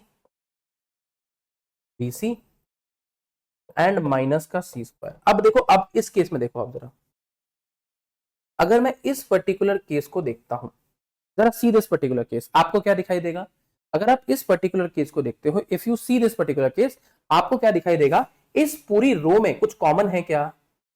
इस पूरे रो में कुछ कॉमन है क्या? तो मुझे दिखेगा पूरे रो में ए कॉमन है, हाँ या ना? पूरे रो में कौन सा क्या चीज कॉमन दिख रही है आपको, बताओ जरा। पूरे रो में ए कॉमन है, क्या बात समझ में आ रही है? तो मैं इस ए को बाहर ले सकता हूं, तो हमने ए बाहर ले लिया पूरे रो में से, कोई दिक्कत किसी को? तो ऊपर क्या बच गया, माइनस का ए, बी और सी, कोई दिक्कत? सिमिलरली मुझे बताओ इस पूरे रो में क्या चीज कॉमन है? तो आप बोलोगे सर यहां बी कॉमन है, तो मैंने बाहर क्या ले लिया इस बार कॉमन, बी ले लिया, ए कॉमन आ गया, बी कॉमन आ गया, और इस रो में क्या कॉमन दिख रहा है आपको बताओ जरा, सी, तो यहां सी कॉमन आ गया, हो गया। अब अंदर देखो क्या बचा, ए माइनस बी सी, ठीक है, और यहां क्या बचा, ए बी माइनस सी। क्या ये बात समझ पाए अपन? क्या ये बात समझ पाए अपन? तो ऐसे आप चीजों को कॉमन ले सकते हो। Are we able to understand this? Are we able to understand this? Are we able to understand this?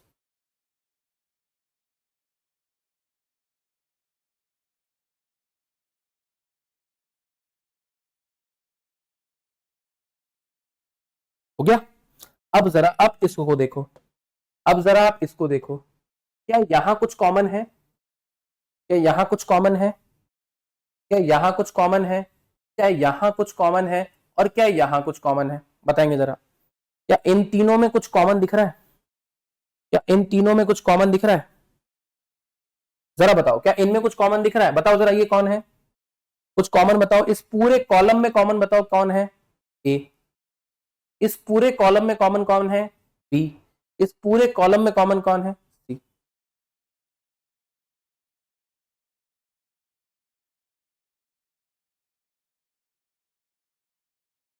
इसमें से ए, इसमें से बी, इसमें से सी, तो भैया कहानी खत्म। अब ये गेट का क्वेश्चन है, प्रीवियस ईयर, ये गेट का क्वेश्चन है, तो A B C multiplied by A B, देखो क्या बच गया इधर, minus one one one, minus one one one, one minus one one, one one minus one, कोई दिक्कत इसमें किसी को? इजी कहानी, इजी हो गई कहानी। तो ये आपके रो ऑपरेशंस की कहानी है, समझे क्या? हम कैसे कहानी को यूज करते हैं? Are we able to understand this? बोलेंगे भैया?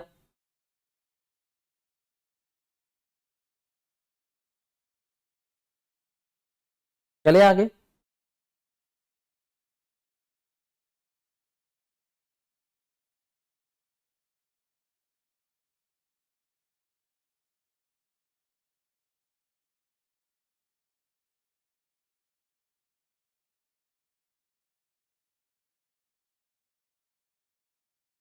बिल्कुल उतना ही रफ रहेगा, मैं उतना ही पढ़ाऊंगा जितने से आपका काम बन जाए, ठीक है?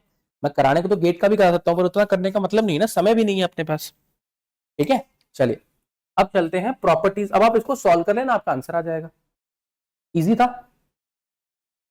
तो कितनी इजी कहानी है, कितना हार्ड, आप इसको हार्ड करने में तो मैं आपको कितना भी करा दूं, पर उतना हार्ड कराने की जरूरत है नहीं, ठीक है? सर R1 और R2 को चेंज करने करना और ये लास्ट वाला दोनों एक ही मेथड है क्या? हाँ सेम ही मेथड है, कोई ज्यादा कोई डिफरेंस नहीं है बेटा, अपन वही है, देखो आप करने में तो चेंज कर सकते हो इसको, इसको चेंज कर दो, इनको आपस में चेंज कर दो, तो यहाँ माइनस आ जाएगा आगे। मैंने आपको दोनों बता दी, कॉमन लेने से क्या होगा, दोनों को चेंज करने से क्या होगा।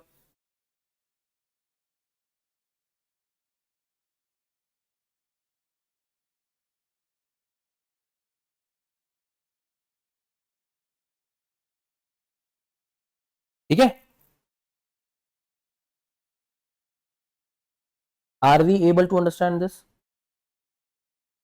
चले आगे, चलिए properties of determinant, properties of determinant,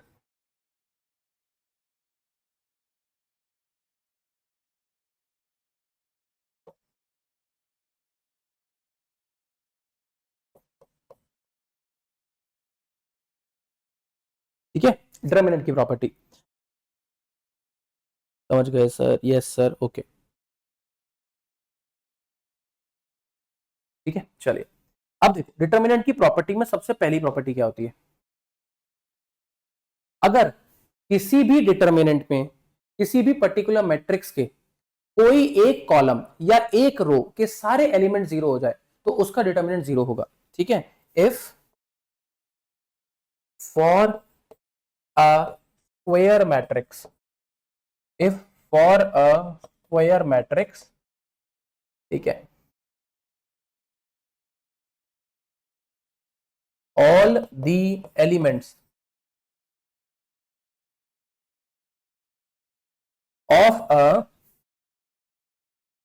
particular row of a particular row or column is zero, comma, then its determinant will also be zero, then its determinant will also be zero, तब उसका determinant भी zero होगा, will also be zero, will also be zero, उसका determinant भी क्या हो जाएगा, zero हो जाएगा। जैसे एग्जांपल के तौर पे आपको ये मैट्रिक्स दे दी 0 0 1 2, पूछा है इसका डिटर्मिनेंट बताओ क्या होगा, तो आप क्या करोगे भैया, इसे सिंपल मल्टीप्लाई करोगे तो 0 इंटू 2 माइनस 0 इंटू 1, मैट्रिक्स का आंसर क्या हो गया, जीरो। समझ पाए क्या? तो अगर एक स्क्वायर मैट्रिक्स के सारे एलिमेंट, किसी भी एक स्क्वायर मैट्रिक्स के किसी भी रो के सारे मैट्रिक्स सारे एलिमेंट या किसी भी कॉलम के सारे एलिमेंट जीरो हो जाए तो उस केस में उसका डिटर्मिनेंट क्या आएगा, जीरो आएगा। समझ पाए ये कहानी अपन बेटा? Are we able to understand this? ठीक है, चलिए अगली कहानी। अगर किसी पर्टिकुलर डिटर्मिनेंट किसी पर्टिकुलर मैट्रिक्स के कोई भी दो रो या कोई भी दो कॉलम सेम हो जाए, एग्जैक्टली सेम हो जाए, तो उसका डिटर्मिनेंट भी जीरो होता है। क्या बोला मैंने? अगर किसी भी दो रो के अगर किसी भी दो रो के या दो कॉलम के सारे एलिमेंट सेम हो जाए तो उसका डिटर्मिनेंट भी जीरो हो जाता है। अब ऐसा क्यों होता है मैं आपको ये बताता हूं ना। तो मैं क्या बोला आपको, सेकंड स्टेटमेंट, इफ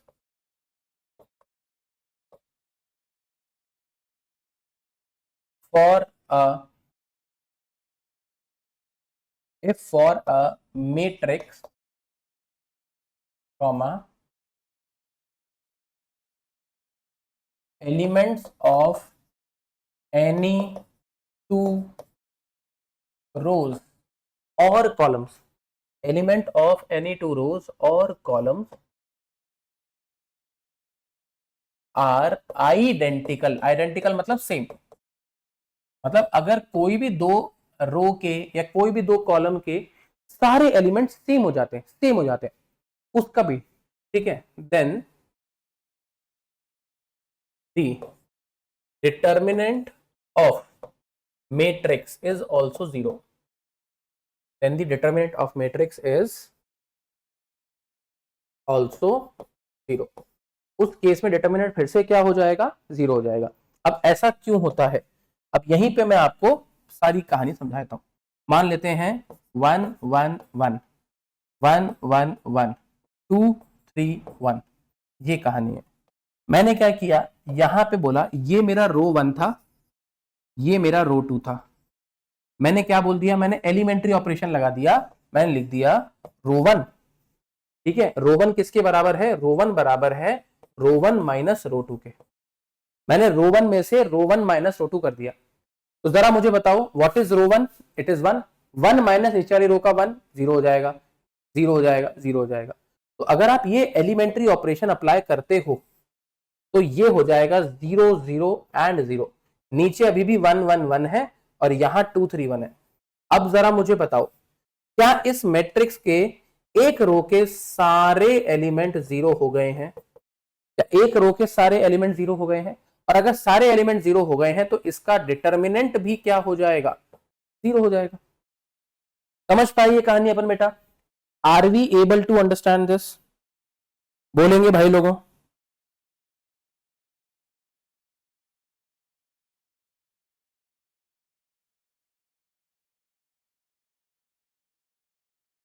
समझिए क्या? Are we able to understand this? जब आप लोगों को लगे कि सर आज का हो गया, मुझे बोल देना, मैं छोड़ दूंगा। ठीक है, पहली क्लास है तो हम बहुत ज्यादा नहीं खींचेंगे, पूरी कहानी एकदम समझ के निकलेंगे अपन, है ना? आसान है ये कहानी, ठीक है? चलिए अगला चलते हैं। नेक्स्ट हमारे पास तीसरा स्टेटमेंट क्या है?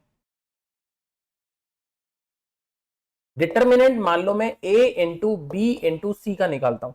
अगर तीन मैट्रिक्स के मल्टीपल का डिटर्मिनेंट निकालते हैं तो वो बराबर हो जाएगा determinant of A multiplied by determinant of B multiplied by determinant of C के। क्या ये बात समझ पाए?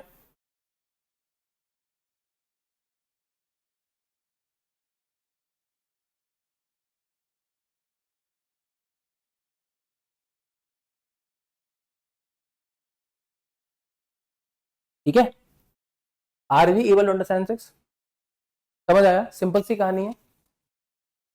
तो कोई भी तीन का मल्टीपल हमें दिख रहा है, उसका डिटर्मिनेंट है, हम उसको determinant of A multiply by determinant of B multiply by determinant of C लिख सकते हैं।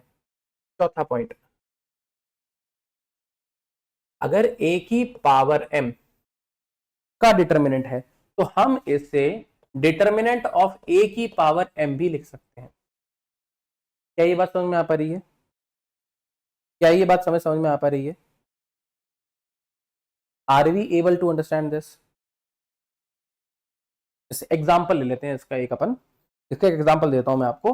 मान लो ए मेरी मैट्रिक्स है, ये आ रहा है 3 2 2 3, और मुझसे पूछा है जरा बताओ what will be determinant of A cube. तो आप कैसे निकालोगे?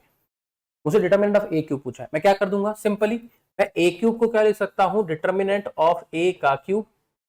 यानी मैं ऐसे लिख दूं डिटर्मिनेंट ऑफ 3 2 2 3, इसका पूरे का निकालोगे डिटर्मिनेंट, इसका क्यूब। ठीक है, अब इसका डिटर्मिनेंट बताओ कितना आएगा? तो 3 3 जा 9 -4 इसका क्यूब। जरा बताओ कितना आया? 9 -4 मतलब 5 का क्यूब मतलब 125। खत्म, पैसा हजम। आप पहले इसको करके क्यूब निकालोगे, ठीक है? तीन क्यूब का मतलब 3 बार खुद से मल्टीप्लाई करना, करना ही नहीं है, हम तो एक को करेंगे उसका क्यूब कर देंगे। समझ में आई कहानी? Are we able to understand this? Are we able to understand this? बोलो भैया, क्या ये सबको समझ में आया?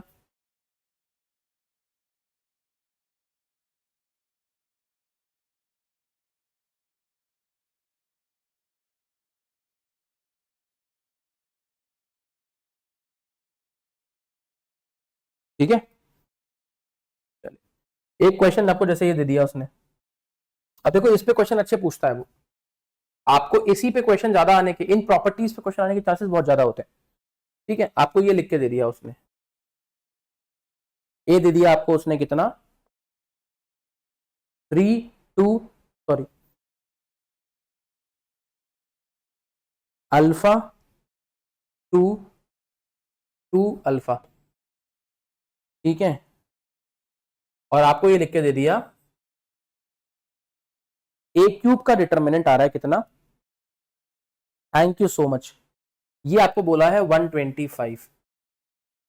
फाइंड अल्फा,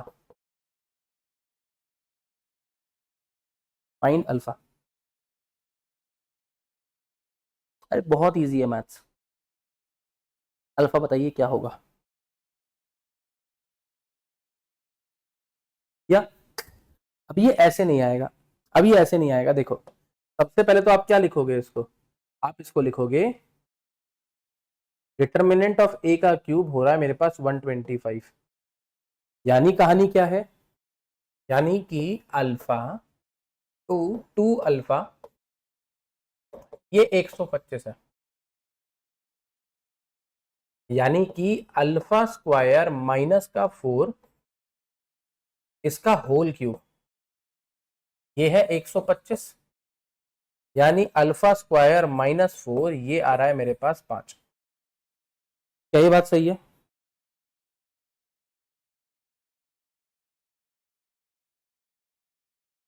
ठीक है, अब यहां से देखोगे तो मेरे पास अल्फा स्क्वायर कितना आ गया? 9। और अल्फा कितना आ जाएगा, प्लस माइनस का 3। तो यहां दो आंसर पॉसिबल है, +3 और -3। 125 क्या होता है, 5 इंटू 5 इंटू 5, 125 होता है ना बेटा। ये होता है 25 और 25, 5 जा 125। तो दो आंसर आएंगे, +-3 आपके दो आंसर बनेंगे बेटा यहाँ पे। ठीक है, क्या ये बात समझ में आ पाई?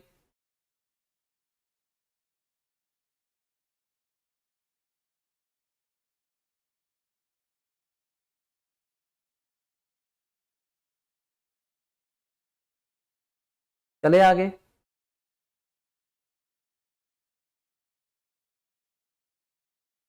ठीक है, चलिए मैं आपको यहीं पे ट्रांसपोज ही बता देता हूं एक बार। ट्रांसपोज का मतलब क्या होता है, transpose of a matrix, of a matrix, किसी भी मैट्रिक्स का ट्रांसपोज कैसे निकालें। देखो बड़ा इजी है ट्रांसपोज निकालना, कुछ मत करो। आपको मैट्रिक्स गिवन है ABCDEF GHI, बड़ी सिंपल सी मैट्रिक्स है ये। आप क्या करो, इस मैट्रिक्स का ये कहलाता है, इस मैट्रिक्स का ये कहलाता है प्रिंसिपल डायगोनल। इसे हम कहते हैं प्रिंसिपल डायगोनल। इसे हम कहते हैं प्रिंसिपल डायगोनल। ठीक है, समझ में आया? इसे हम कहेंगे प्रिंसिपल डायगोनल। अब क्या करना है, आपको प्रिंसिपल डायगोनल के अगेंस्ट, इस प्रिंसिपल डायगोनल के अगेंस्ट चीजों को घुमा देना है। ट्रांसपोज निकालने के लिए प्रिंसिपल डायगोनल के अगेंस्ट चीजों को घुमा दो। ये लो प्रिंसिपल डायगोनल, इसके अगेंस्ट उल्टा पुल्टा कर दो, मतलब जो यहां है वो वहां चला जाएगा। मतलब क्या हुआ, मतलब सिंपल सा है कि जो D है ये आ जाएगा B की जगह, जो G है आ जाएगा C की जगह, और H आ जाएगा F की जगह। और ये हो जाएगा उल्टा, यहां कहानी हो जाएगी उल्टी, B आ जाएगा D की जगह, C आ जाएगा G की जगह, और F आ जाएगा H की जगह। ठीक है, हमें जस्ट उल्टा कर देना है। तो अगर ये आपका A था, तो ट्रांसपोज ऑफ A क्या हो जाएगा बताओ भैया, ये कितना हो जाएगा, ये हो जाएगा A यही है, E यही है, I यही है, यहां B की जगह हो जाएगा D, यहां हो जाएगा G, यहां हो जाएगा H, यहां हो जाएगा B, यहां हो जाएगा C, और यहां हो जाएगा मेरे पास F। ये कहानी है। तो जस्ट उल्टा कर दिया ट्रांसपोज में अपन ने। ठीक है, अबाउट द प्रिंसिपल डायगोनल अगर मैं रोटेट कर दूंगा, हम उसे क्या बोल देंगे, हम उसे ट्रांसपोज कह, हम उसे ट्रांसपोज ऑफ अ मैट्रिक्स कह देंगे। Are we able to understand this?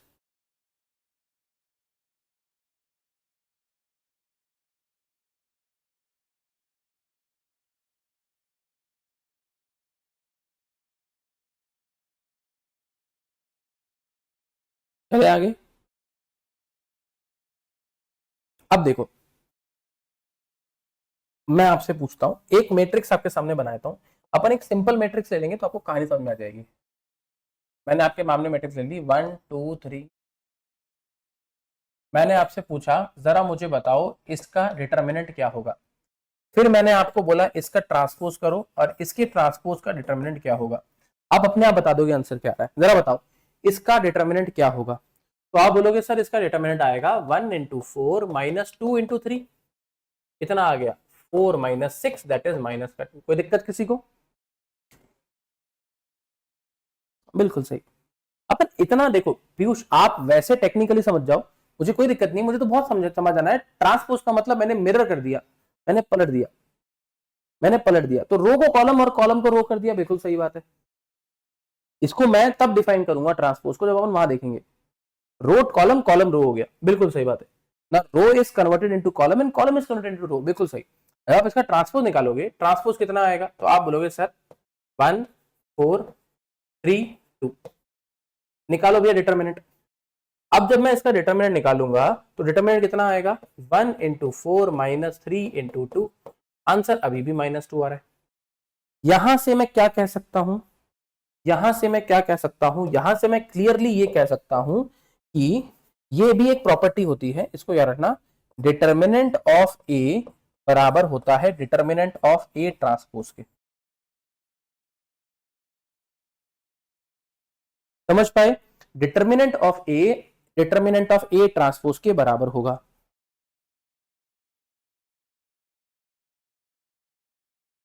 क्या ये बात समझ में आ पाई? डिटर्मिनेंट ऑफ ए बराबर होगा किसके? डिटर्मिनेंट ऑफ ए ट्रांसपोज के।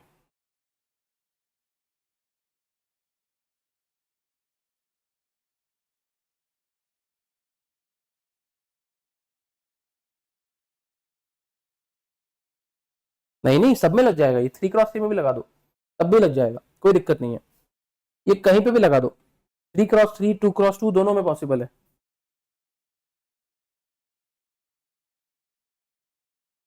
In both 3x3 and 2x2 matrix, आप 4x4 5x5 6x6 सब में लगा दो, कोई दिक्कत नहीं है, कोई फर्क नहीं पड़ता, कोई चेंज नहीं आएगा। ठीक है, ठीक है, किसी में भी लगाओ कोई फर्क नहीं पड़ता प्रतीक। आप 2x2 में लगाओ, 3x3 में लगाओ, 4x4 में लगाओ, कोई फर्क नहीं पड़ता, सब जगह लग जाएगा ये। ठीक है, समझ पाए? अगली कहानी, अगली कहानी, डिटर्मिनेंट ऑफ ए का इनवर्स ये होता है 1 by determinant of A. Determinant of A का इनवर्स ये हो जाता है determinant of 1 by A. Determinant of A का इनवर्स हो जाता है 1 by determinant of A. Simple तरीका है इसे याद करने का। तो जो भी आपको ए दे रखा है उसका इनवर्स निकालने को बोला है। ठीक है, आपको क्या बोल दिया? आपको ये दे रखी है एक मैट्रिक्स, जरा समझना। आपको ए दे रखा है ऐसा 3 4 7 1। आपसे पूछा है find determinant of A inverse, ये कितना होगा? Find determinant of A inverse कितना होगा? अब देखो, आप बिल्कुल वही फॉर्मूला यूज करो। हमने क्या पढ़ा था? डिटर्मिनेंट ऑफ ए की पावर m को मैं क्या लिख सकता हूं? इसको मैं लिख सकता हूं डिटर्मिनेंट ऑफ ए की पावर m, है ना। अब मेरा m यहां पे किसके बराबर हो गया? m इक्वल टू -1 हो गया। तो यानी कि मैं इसे लिख सकता हूं डिटर्मिनेंट ऑफ ए की पावर -1 और 1 अपॉन डिटर्मिनेंट ए। अब आप इसे कैलकुलेट कर लो, जरा मुझे बताओ यहां डिटर्मिनेंट कितना आ रहा है, तो आप करोगे कितना होगा बताओ भाई? जब मैं ए का डिटर्मिनेंट निकालूंगा, डिटर्मिनेंट ऑफ ए निकालूंगा, कितना आएगा? 3 - 7 × 4, तो 3 - 7 4 जब बताओ कितना होता है? 28। तो -28, ये वैल्यू कितनी आ गई मेरे पास? माइनस का 25। तो जैसे ही मैं डिटर्मिनेंट ऑफ ए इनवर्स लिखूंगा, ये कितना हो जाएगा?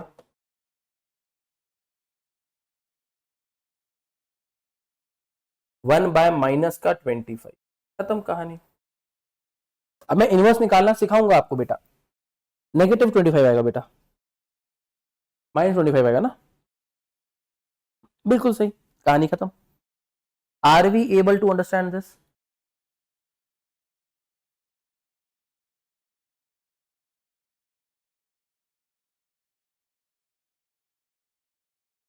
Are we able to understand this?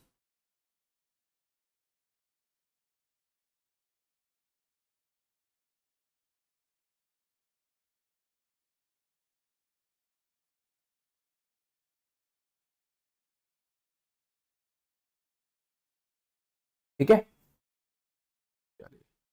थोड़ा सा एक एडवांस कॉन्सेप्ट पढ़ा रहा हूं मैं आपको, एक थोड़ा सा एक लेवल ऊपर चले जाते हैं बस। कभी पूछ ले आपसे, तो कभी पूछ ले तो डिफरेंशिएशन ऑफ डिटर्मिनेंट, इसे याद रख लो। वैसे इसके आने के चांसेस 0 है, बट मैं फिर भी लिखवा दे रहा हूं आपको ताकि अपन आगे बढ़ सके। ये पूरा हो जाएगा टॉपिक अपना फिर, है ना।